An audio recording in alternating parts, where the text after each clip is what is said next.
Welcome to the Performance Portfolio Podcast with Coop and Coop. Greg Cooper is the owner of Cooper Performance Coaching and lead instructor at Kodakwai Judo Club in Edmonton, Alberta. He is on the lifelong pursuit of helping others increase their performance. Cooper Allen is a top financial advisor from Barrie, Ontario, whose focus is empowering everyday families with advice, leadership, and tools that we should have been given in school. Together, they bridge the gap between performance and finance to help you create your own robust performance portfolio. With that, let's get into today's episode. Coop, we were talking off camera, and it's time to do a State of the Union. So, we're looking at society today. In your words, what's the state of society like? Yeah, great question. What prompted this off camera was the thought of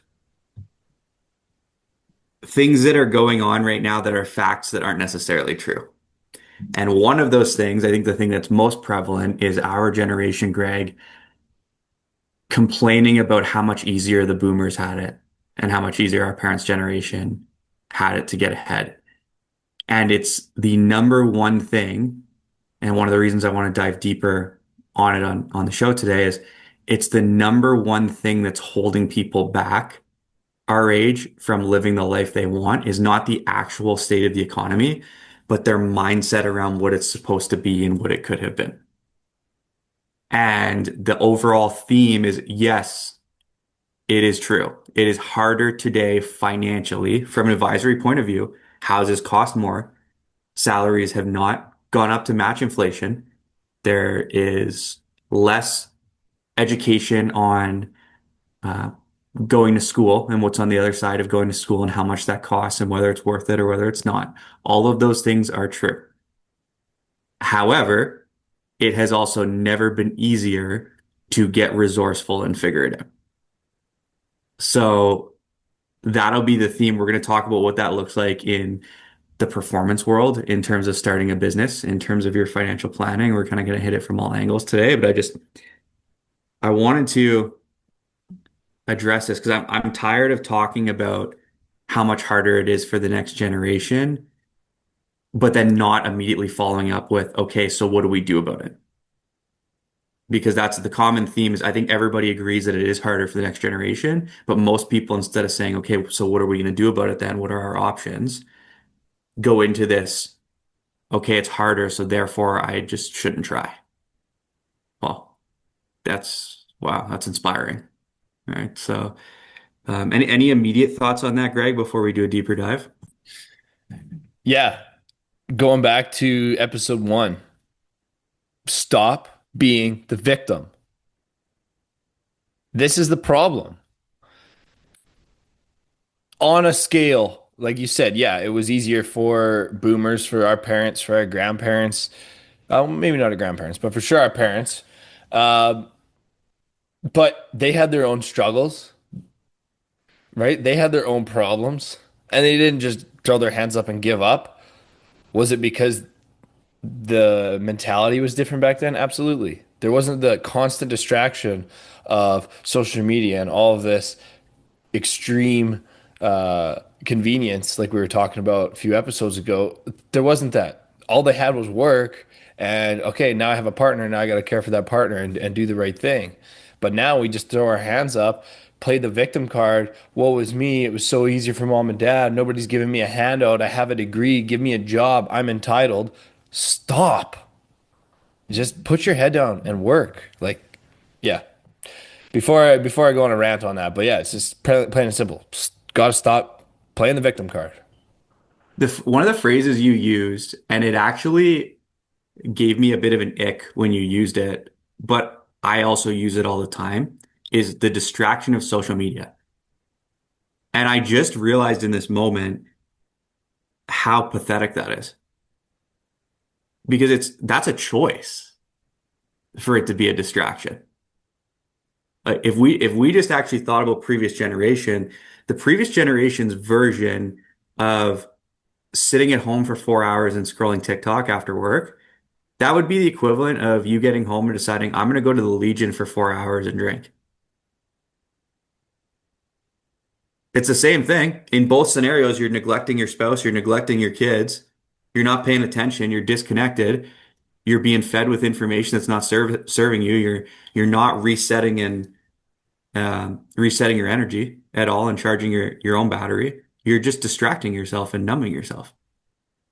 So is that it would be interesting. Go talk to your parents' generation. Is that what they did? 7 nights a week is go to the Legion and get drunk as their distraction method?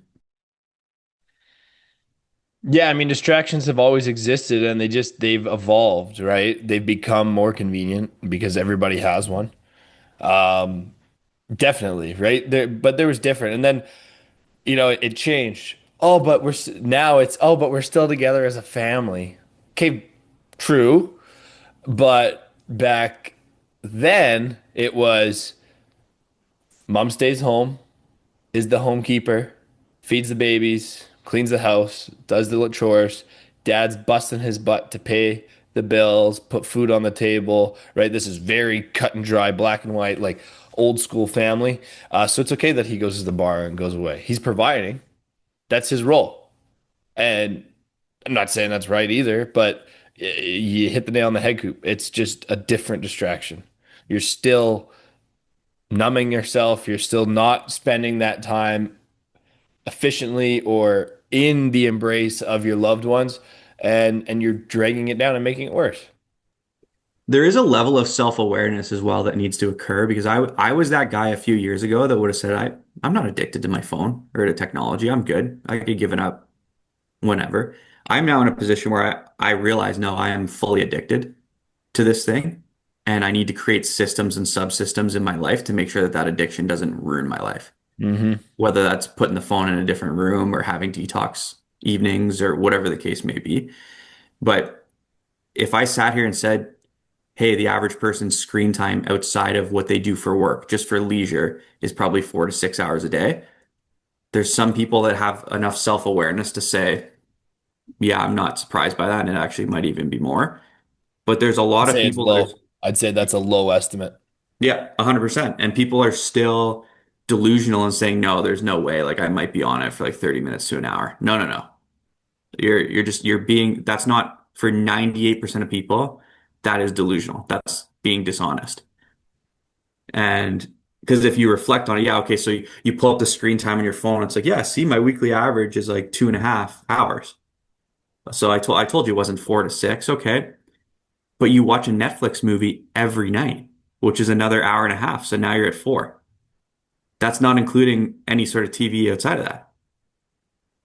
And so it just people justify and they backpedal because it's anything to avoid admitting that you have a problem. When the healthy thing to do would be to say, all of us now have a problem because that's the system that's been created. Yep. Going back to the yes, in some ways it's easier, in some ways it's harder this day and age. In some ways it is a lot harder because there's a lot of powers that be that have created these distractions intentionally to put you there. It's also easier in the sense that there's a lot more resources. This podcast wouldn't have existed 20 years ago. No. And there's a lot of other people out there saying the exact same thing that we're saying. There's whole apps and programs and coaching courses designed to help fix exactly what we're saying, and people buying them because they know that we're right. So it's also never been easier to, like Greg said, not be the victim and take control. And the first step to solving a problem is admitting that there is one and having a level of self-awareness and humility to understand that the mindset shouldn't be, hey, because everyone else struggles with this, it's therefore like I'm just going to struggle with it forever because that's just the way it is and the way it goes. It's everybody also struggles with this. Therefore, it's okay that I struggle with it too. There's no shame and embarrassment of it.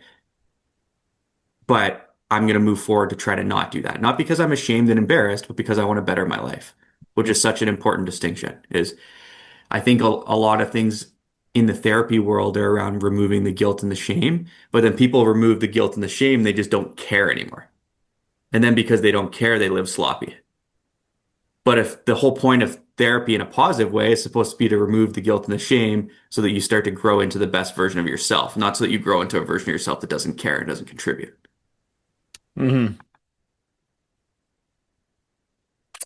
Yeah, and I think on the flip side, we kind of attacking it from one end, the positive light of where we are as a society is because of social media, there's good and bad to everything, right? Evil lives everywhere and good lives everywhere. But there is such a number of individuals that are preaching that healthy lifestyle, that are fit, that are, you know, successful entrepreneurs, financially sound, doing all these things from young age, from starting when they were 30, from starting when they were 40, from starting when they were 50. So now we have this vast range of people that are doing it so well, that are putting that out, that are either selling their expertise as coaching service, or just putting it out as content creators. They're right there. It's opportunity in itself. You have the ability to make money just by being likable and having some sort of personality and videoing yourself.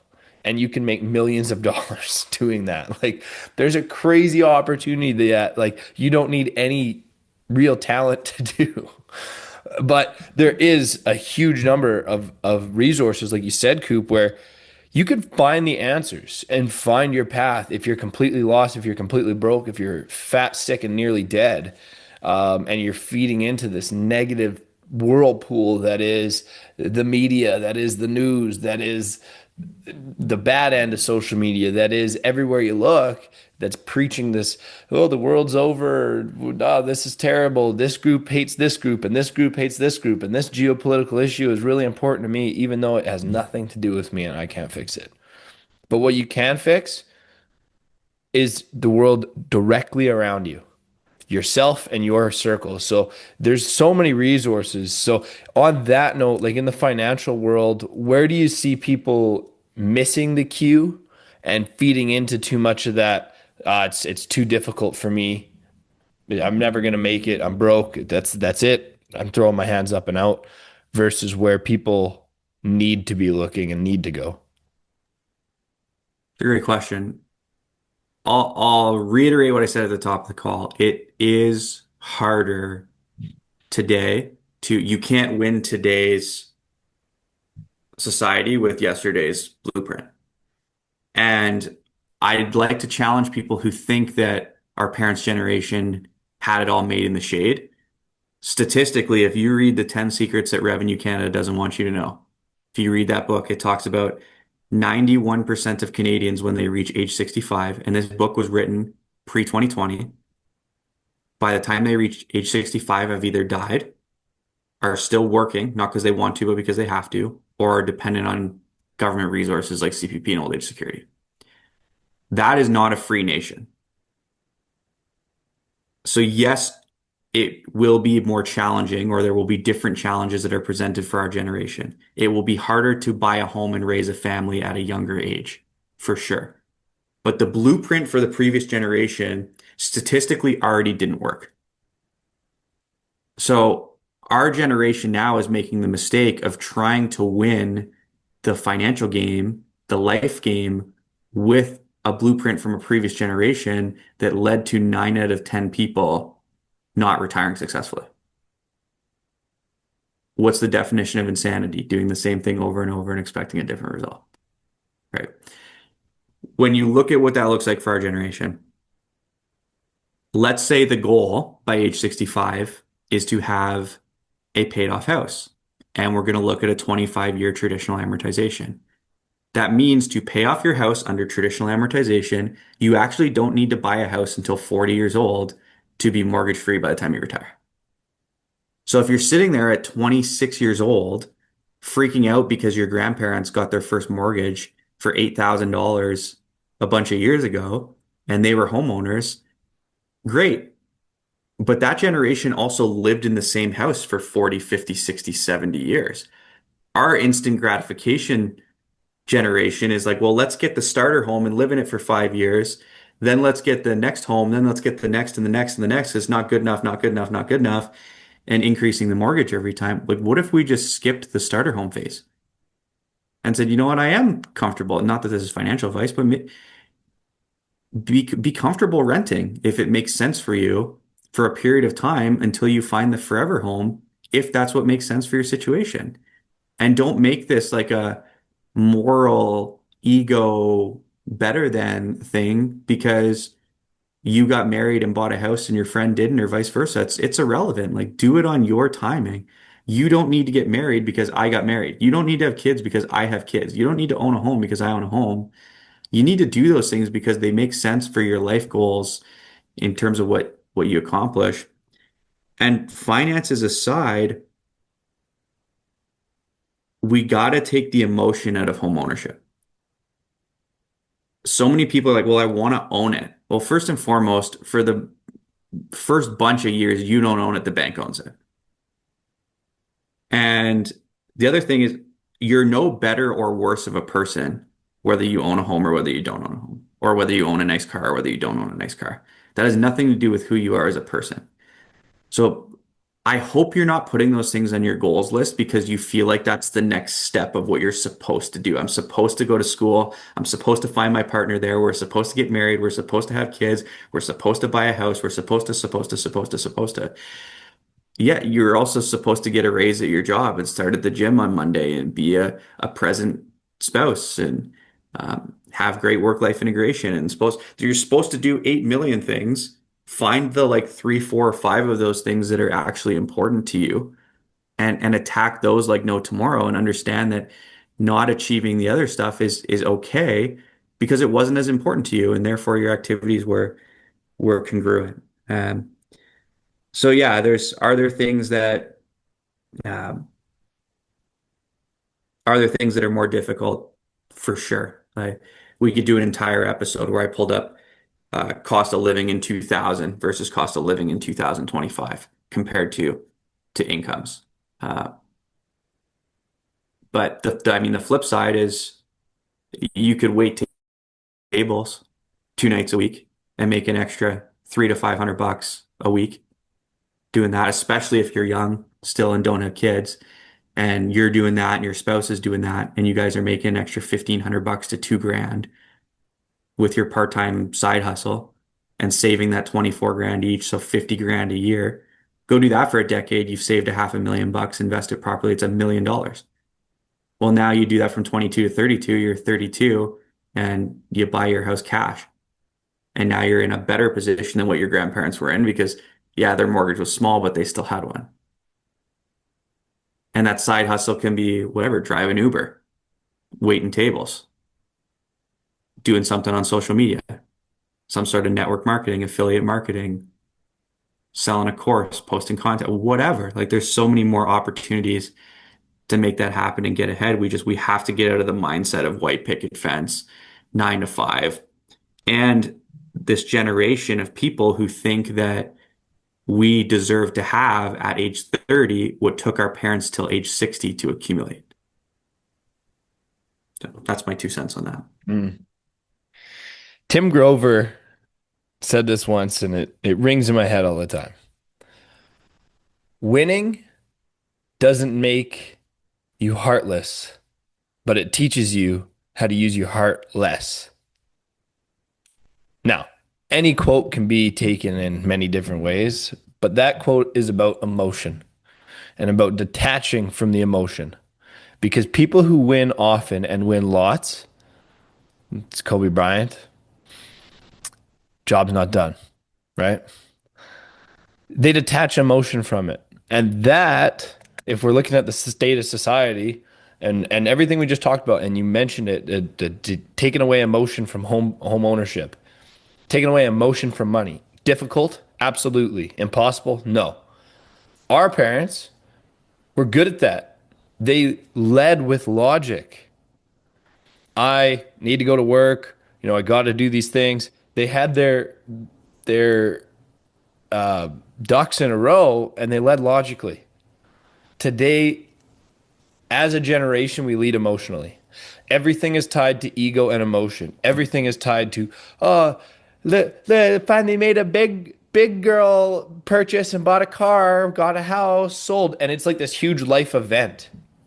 Who gives a shit? I'm sorry, but I don't care.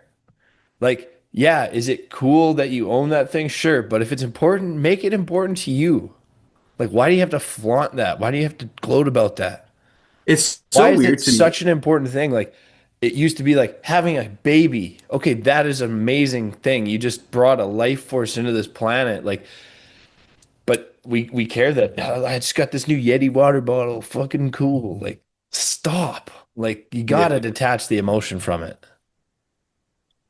I've never understood the like adults posting pictures next to the car Oh, they've just bought. It's like that's what you do when you're 16 and you've bought your first car and you've had your part-time job since you were 14 and worked hard for it. And it was the first, like at that age, as you're going through puberty, it was your first lesson of hard work equals like me uh, I've got my driver's license now. I can be more mobile. I can get more places. I can earn more income. I can have more fun. I get a mhm. better work-life integration. And it's your first lesson. But now when you're 30 and you post a picture like that, it's like, congratulations for what? For adding a super unnecessary payment Yeah. into your life? Or even if it was a super necessary payment, congrats on being mobile. Well, of course you need to be mobile. You have kids. You need to be able Mhm. to take them places. Like what do we mean here? Congrats on Yeah. spending? Yeah. Like But if you jumped into a pond and saved a drowning kid or jumped into a tree and saved a cat and that went on Facebook, sure, congratulations. But yeah, what do you mean congratulations for spending a bunch of money? Anyone can spend yeah. money. Yeah. Well, and that's the thing. It's like you look at who is posting that stuff, and it's the people that can't afford it and are drowning in debt. It's the people that are struggling to get that promotion. They're not reaching their goals because they're always finding something wrong with themselves and with the world. The people that are wealthy in not just financially but wealthy in life don't post about that stuff. Sure, are there pictures with them that those things are included? Sure, but it's not the focal point of that. It's a picture of their family. It's a picture of their this event, this great achievement. Like why can't we normalize that? Normalize talking about huge milestones in life, talking about promotions, talking about wins, talking about philanthropy, talking about giving back, not get. But that's the problem. And Yeah, that is it's not I'm gonna go sit front row at the Jays game so I can take an Instagram story of me being there. It's the post it because you're like, man, I bought my dad tickets to the Jays game for his birthday because he's been a baseball fan forever, and it's been 10 years since he's gone to a game, and yeah, it's a way that him and I have bonded. And like, sell me the dream on a story, like it means something to you. Not I'm gonna go here and like, oh, phone eats first. Well, why do you gotta take a selfie of all your food? Like, unless you're putting it into MyFitnessPal, then like, why do you need to post on Instagram that you're at a fancy plate? I don't yeah, understand. yeah. Well, and that's the thing. Like people need to start looking deeper, right? There's reasons why so many people talk about journaling. I got two right here, and there's two different purposes. They're two very vastly different journals, but I write in them every day. One's a power list, one's a habit tracker, and it has some daily gratitude in it, and there's some other things as well. But there's a reason why we need to look introspectively into ourselves and stop caring about what other people are doing or where they're at. It's not a race. Yeah, I gamify my life, but I gamify it for myself. And people, if we just start doing that in small ways, then that stuff doesn't matter anymore. You can't take it with you when you go. That's a saying as old as time, right? But people get so caught up in that where they're worried about things and stuff and not experience. Like you said, tell that story about why you're in that front row and why it's important to you. Oh, you're at a restaurant that you've been wanting to go to forever because it's Gordon Ramsay's and he's one of your favorite chefs ever. That's a great story. Oh, you just like the hockey player that pays his parents' debt and buys out their mortgage because of all the sacrifices they did to get him to the NHL. Those are cool expenditures of money. And again, like I think, having wealth is vastly important, but what you do and how you act with it is even more important. One of my favorite quotes of all time to kind of put a bow on this is self-congratulations is a sign of maturity, and seeking congratulations is a sign of immaturity. That's a Jim Rohn quote. And I think it speaks to exactly what we're talking about because if you're posting online for praise and for recognition, it's the wrong intent. If you're posting online to recognize, that idea of don't be interesting, be interested, don't seek recognition, give recognition. Uh, or if you're doing it to inspire, hey, I want to post about this experience that I'm having so that people can see that, hey, Coop and Nat put in the work, Coop and Nat got the result. I hope people see that and aspire to put in the work to get the result if that's something that they're chasing. Hmm. Hey, look at this life that they get to live because of the life that they're living. Look at the consequences in a positive manner of their decision. So if you're doing it to be an inspirational character to encourage people to be congruent and become their best selves, for sure. If you're doing it to seek recognition, that needs help. I don't know if that's life coaching, if that's therapy, but it's definitely a perspective change for sure. Hmm. It's a wake up call. It's a lot of things. It could be different for everybody, but it's a wake up call. People need to look at what is truly important to them. And that's why I talk about purpose so much, right? We all have very basically three areas of life that we can focus on. We have our personal, we have our professional, and we have our passion. They all overlap at some point, and they all lead to what our purpose is. And once people start looking deeper and understand, and they see these people on social media that, oh, that person was destined to be that thing that they are. That whether it was an athlete, whether it was an accountant, I don't care what it was, but that's their passion, a lawyer, right? And you can see that shine through. Everybody has that in them, and they need to find that. And when they find that, the other things become less important, and they're going to drop that victim mindset, and they're going to focus on what matters to them and to the people closest to them, their family, their inner circle, and the noise starts fading away. So that's a great place for people to start. And I think the whole idea of, oh, so and so was destined to achieve what they achieved is such a cop out for the people who don't achieve it. Because if the people who don't achieve it tried and tried a lot, not just like tried a little bit, but actually like gave it their best and then didn't make it to where they wanted to make it, you can start to use that language if you want. Yep. But I would venture a guess that if you actually gave it your all and didn't make it, you wouldn't use that language anymore because you understand what it took to get there.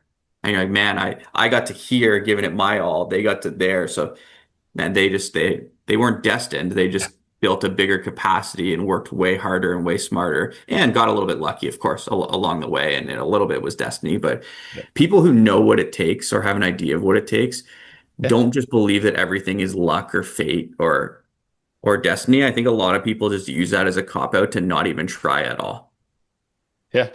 In the start of this book, Winning by Tim Grover, he asks a bunch of his athletes what winning or describe winning in one word, right? And there was some that, as you would expect, everything. Winning is great. Winning is was awesome. But the real elite, winning is nasty. Winning is ugly. Winning is soul crushing, right? Winning is all of those things because it takes a lot to be a winner. And if you're not willing to put everything into it, you're not going to be a winner. So it's not that trophy, it's not the picture of the NBA championship of the cars, of the mansion. It's the dash in between, right? You got to own that dash. So you got to just Absolutely. work hard and work smart towards your goals and towards what your purpose is and what you want in life and stop worrying about the emotion and the ego behind everything else. For sure. So that's all we have for you guys today, folks. And we're gonna have these types of themes for the upcoming weeks here. Now that we're in the home stretch, heading into the new year, and people are starting to think about their goals for 2026, some of it materialistic, some of it who they want to become and changes that they're making. it's if you're going to accomplish your resolutions, if this year is going to be the year that's different than all the years you've set it and maybe not got to where you want to be, you have to come into the new year with a different foundation than previous years. And the next few weeks, we want to make sure that we're chatting about that. And I think a lot of that starts with understanding that if you're going to make changes, you can't go into it with the victim mindset, the me against the world. It's so difficult to get ahead. You got to come through it with, yes, it's difficult to get ahead, and that's why it's important that I make these changes and step into the abundance of opportunity that's out there, and just seeing the world through a lens of abundance rather than scarcity. So I think that's a great foundation episode for more to come. And Greg, any closing thoughts before we send people into next week? Nah, Coop, you hit the nail on the head, man. See everybody next week.